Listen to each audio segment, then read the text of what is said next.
بسم اللہ الرحمن الرحیم۔ نبی پاک صلی اللہ علیہ وسلم کے ایک خادم نے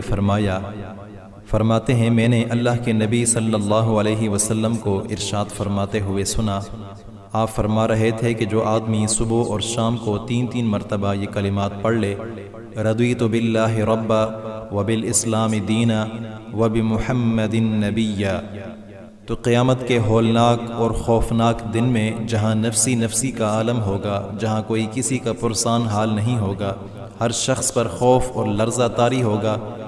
تو یہ کلمات پڑھنے والا شخص قیامت کی ہر قسم کی فکر،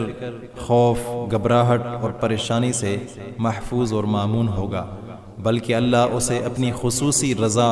اور اپنا خصوصی فضل عطا فرمائے گا۔ ایک اور حدیث پاک ہے، سیدنا المنذر رضی اللہ تعالی عنہ فرماتے ہیں کہ میں نے نبی پاک صلی اللہ علیہ وسلم کو فرماتے ہوئے سنا کہ جس نے صبح کے وقت یہ کلمات پڑھے، رضیت باللہ ربا وبالاسلام دینا وبمحمد نبیا،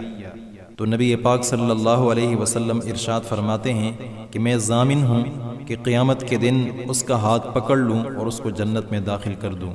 تو یہ کلمات پڑھنے والا شخص قیامت کی سختیوں سے اور ہولناکیوں سے اور پریشانیوں سے محفوظ ہو جائے گا، اور اسے اپنے پیارے حبیب صلی اللہ علیہ وسلم کا خصوصی قرب اور آپ کی خصوصی توجہ بھی حاصل ہو جائے گی۔ اللہ ہمیں اپنے حفظ و امان میں رکھے۔